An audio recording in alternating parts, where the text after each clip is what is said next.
हर हर महादेव। आप सुन रहे हैं शिव महापुराण कथा। भारतीय संस्कृति के माध्यम से हमारा यह पेज भारतीय संस्कृति, भारतीय कल्चर, हिंदू रीति रिवाजों को बढ़ावा देता है। कृपया हमारे पेज भारतीय संस्कृति को सपोर्ट कीजिए और बढ़ावा दीजिए। चलिए अब कथा प्रारंभ करते हैं।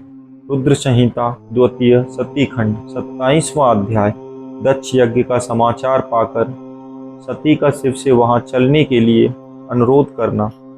दक्ष के शिवद्रोह को जानकर भगवान शिव की आज्ञा से देवी सती का पिता के यज्ञ मंडप की ओर शिवगणों के साथ प्रस्थान। ब्रह्मा जी कहते हैं, नारद, जब देवर्षिगण बड़े उत्साह और हर्ष के साथ दक्ष यज्ञ में जा रहे थे, उसी समय दक्ष कन्या देवी सती गंधमादन पर्वत पर चंदोवे से युक्त धारागृह में सखियों से घिरी हुई भांति भांति की उत्तम क्रीड़ाएं कर रही थी।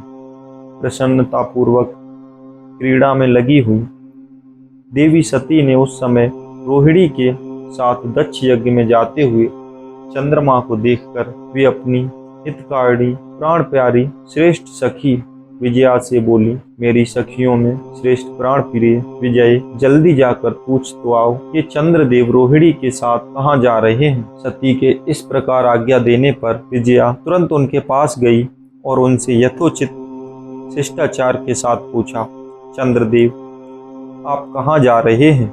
विजया का यह प्रश्न सुनकर चंद्रदेव ने अपनी यात्रा का उद्देश्य आदरपूर्वक बताया। दक्ष ने यहाँ होने वाले यज्ञोत्सव आदि का सारा वृतांत कहा।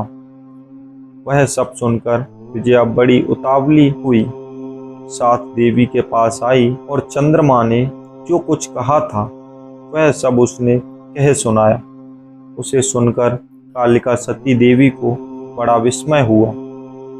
अपने यहाँ सूचना न मिलने का क्या कारण है, यह बहुत सोचने विचारने पर भी उनकी समझ में नहीं आया। तब उन्होंने पार्षदों से घिरे हुए अपने स्वामी भगवान शिव के पास आकर भगवान शंकर से पूछा। देवी सती बोली, प्रभु, मैंने सुना है कि मेरे पिताजी के यहाँ कोई बहुत बड़ा यज्ञ हो रहा है, उसमें बहुत बड़ा उत्सव होगा, उसमें सब देवर्षि एकत्रित हो रहे हैं। देवों के देव देवेश्वर पिताजी के उस महान यज्ञ में चलने की रुचि आपको क्यों नहीं हो रही। इस विषय में जो बात हो वह सब बताइए। महादेव, सुहृदयों का यह धर्म है कि वे सुहृदयों के साथ मिले जुले। यह मिलन उनके महान प्रेम को बढ़ाने वाला होता है।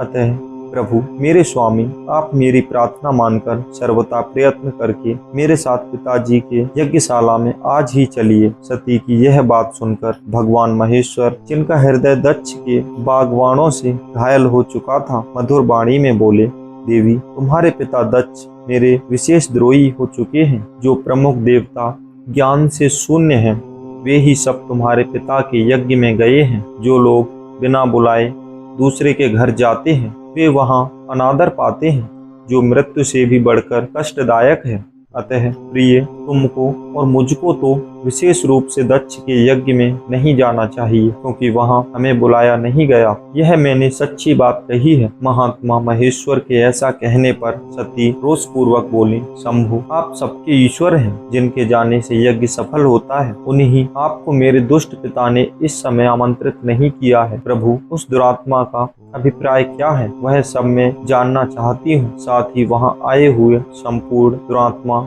देवर्षियों के मनोभाव का भी मैं पता लगाना चाहती हूँ। अतः प्रभु, मैं आज ही पिता के यज्ञ में जाती हूँ। नाथ महेश्वर, आप मुझे वहाँ जाने की आज्ञा दे दें। देवी सती के ऐसा कहने पर सर्वज्ञ, सर्वद्रष्टा, सृष्टिकर्ता एवं कल्याण स्वरूप साक्षात भगवान रुद्र उनसे इस प्रकार बोले। शिव ने कहा, उत्तम व्रत का पालन करने वाली देवी, यदि इस प्रकार तुम्हारी रुचि वहां अवश्य जाने के लिए हो गई है, तो मेरी आज्ञा से तुम शीघ्र अपने पिता के यज्ञ में जाओ। यह नंदी वृषभ सुसज्जित है। तुम एक महारानी के अनुरूप राजोपचार साथ ले सादर इस पर सवार हो बहुसंख्यक प्रथम गणों के साथ यात्रा करो। प्रिय, इस विषुभूत वृषभ पर आरूढ़ हो जाओ। रुद्र के इस प्रकार आदेश देने पर सुंदर आभूषणों अलंकृत सती सब साधनों से युक्त हो पिता के घर की ओर चली। परमात्मा शिव ने उन्हें सुंदर वस्त्र, आभूषण तथा परम उज्ज्वल छत्र, चामर आदि महाराजों उचित